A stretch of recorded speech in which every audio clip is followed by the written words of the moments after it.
Assalamualaikum warahmatullahi wabarakatuh. Jumpa lagi dengan saya Pak Iman Santoso. Gimana kabarnya kalian? Mudah-mudahan kalian tetap sehat, tetap semangat, dan tetap mau belajar matematika dengan saya. Kali ini kita akan melanjutkan pembahasan turunan fungsi trigonometri, di mana pada video sebelumnya sudah kita awali dengan mendapatkan informasi atau mencari rumus trigonometri Y sama dengan sin X turunannya, kemudian turunan trigonometri Y sama dengan cos X, dan Y sama dengan tangan X. Nah, kita akan lanjutkan bagaimana kalau bentuk kebalikan dari sinus, kosinus, dan tangan, atau dengan nama lain kosekan, sekan, dan kotangan. Tentu turunan yang kita gunakan tetap mengacu pada teorema umum bahwa ada bentuk perkalian, ada bentuk pembagian, dan ada bentuk komposisi. Nah, untuk perkalian misalkan U dot P berarti turunannya adalah U aksen P plus P aksen U. Kalau bentuk pembagian Y sama dengan U per P berarti turunannya adalah Y aksen adalah U aksen P min P aksen U per P kuadrat. Kemudian kalau Y sama dengan FU maka Y aksennya adalah U aksen dan F aksen U atau DY DU DU DX dengan menggunakan dalil rantai. Nah, sebelumnya kita sudah mendapatkan turunan Y sama dengan sin X, yaitu Y aksen cos X, kemudian Y sama dengan cos X, berarti Y aksennya min sin X, Y sama dengan tangan X, berarti Y aksennya adalah sekan kuadrat. Nah, kita akan lanjutkan Y sama dengan sepersin, ya, atau bentuk lain dari kosekan, ya. Kosekan bentuk lainnya adalah sepersin. Nah, kita akan gunakan dua cara. Cara yang pertama, kita gunakan pembagian, ya. Ini sebagai U, berarti yang bawah sebagai P, fungsi P. Maka kalau U-nya adalah 1, berarti U aksennya berarti 0, ya. Kemudian kalau P-nya adalah sin, maka tadi turunan dari sin adalah kosinus X, gitu ya. Turunan dari sin X adalah kosinus X.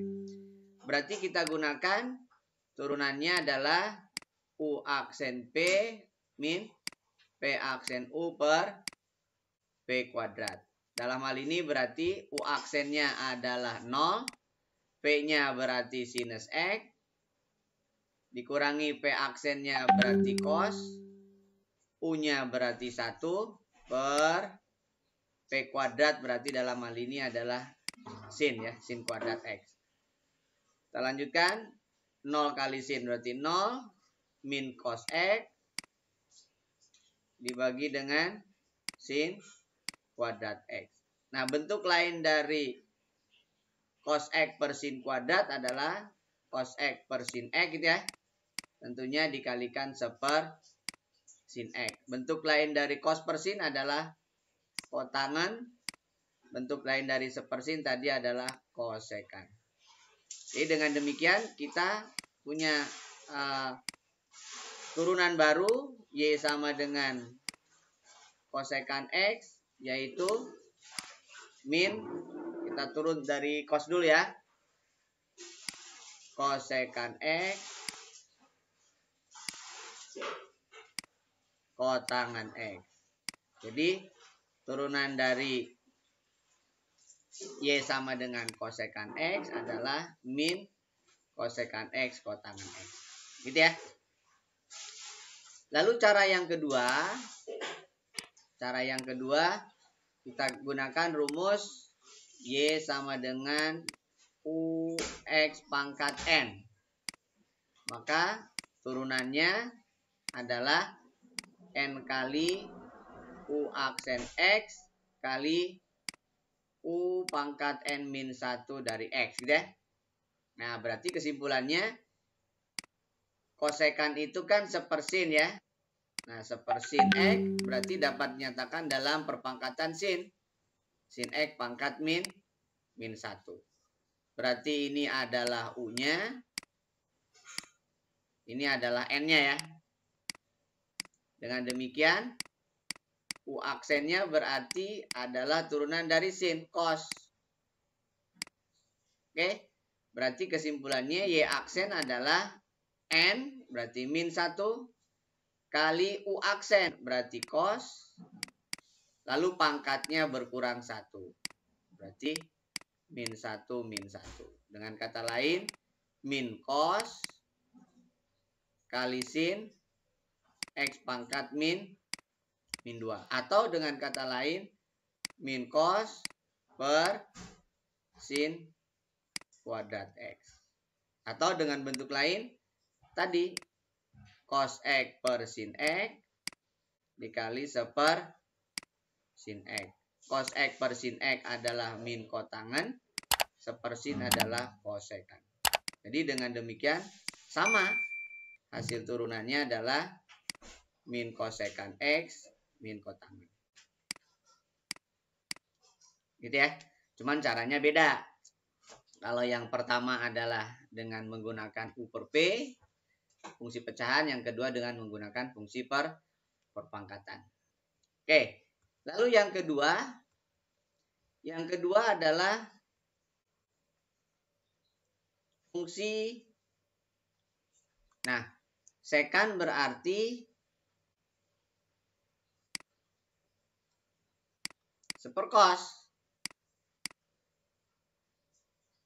Nah, kalau menggunakan pakai perpangkatan, ya, berarti cos X-nya pangkat min 1 ya. Ingat tadi bentuknya apa?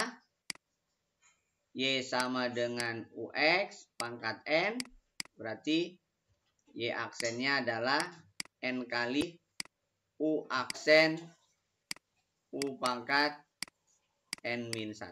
Berarti yang ini adalah sebagai U-nya. Maka U aksennya berarti adalah min sinus X. Dengan kata lain, berarti turunannya adalah min 1.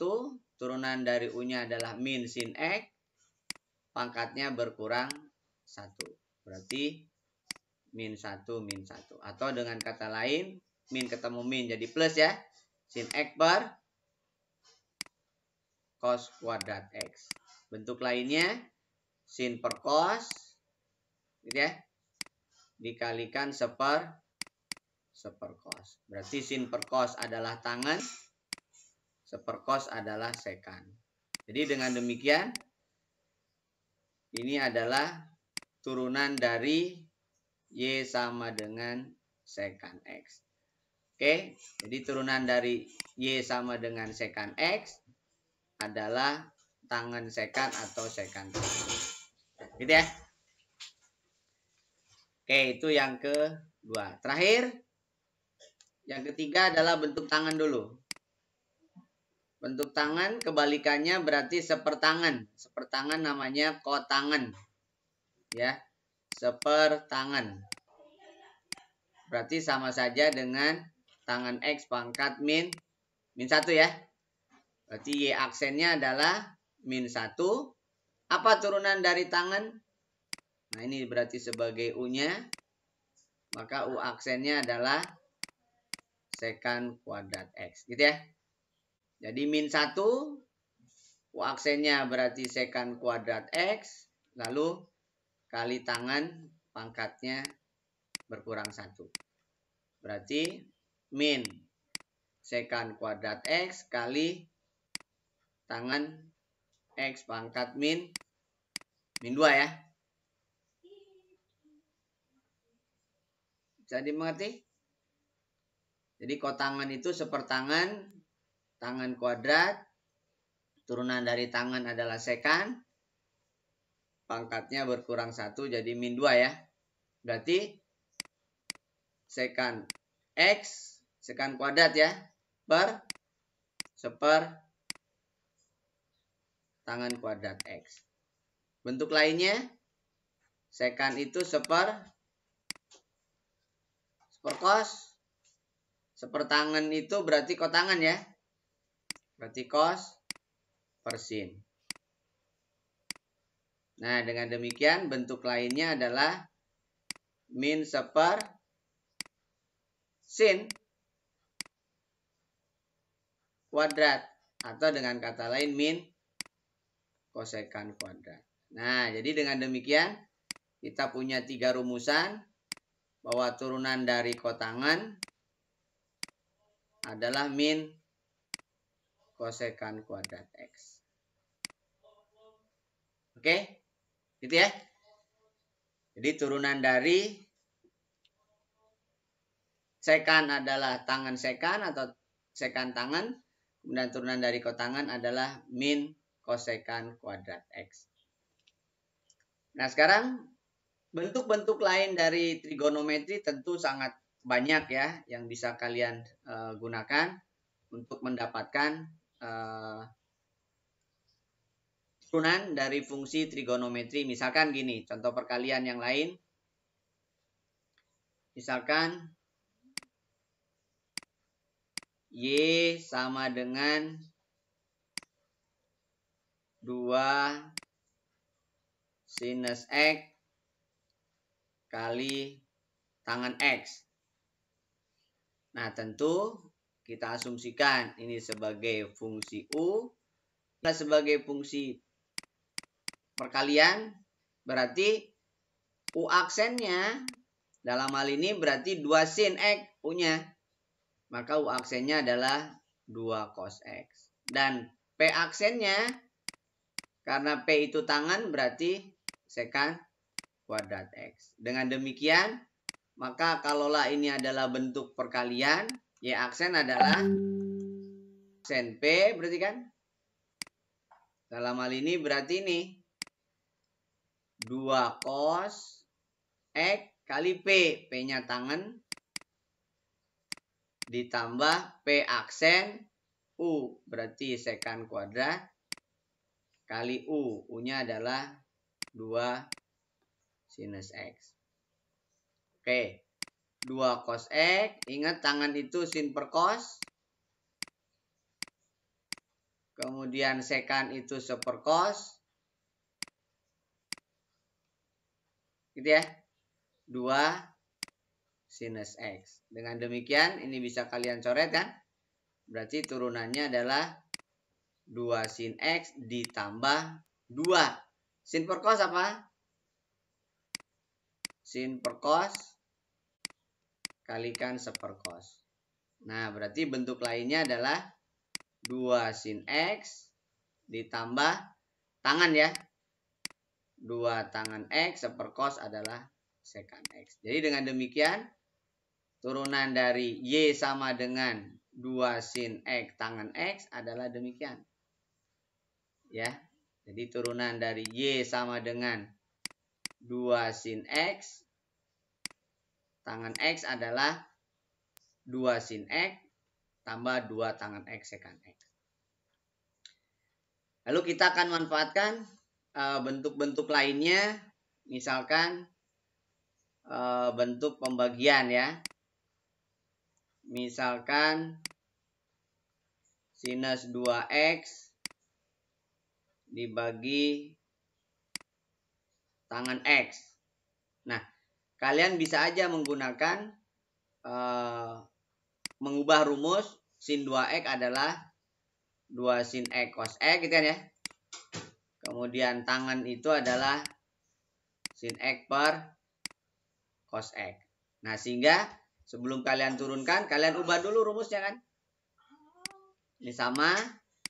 Berarti rumusnya adalah 2 cos kuadrat X. Nah, jadi yang kalian turunkan adalah Y sama dengan 2 cos kuadrat X. Artinya berarti kalian bisa menggunakan rumus yang tadi. Rumus Y sama dengan U pangkat N itu ya. Maka turunannya adalah N kali U aksen kali U pangkat N-1 itu. Nah, berarti ini sebagai U-nya.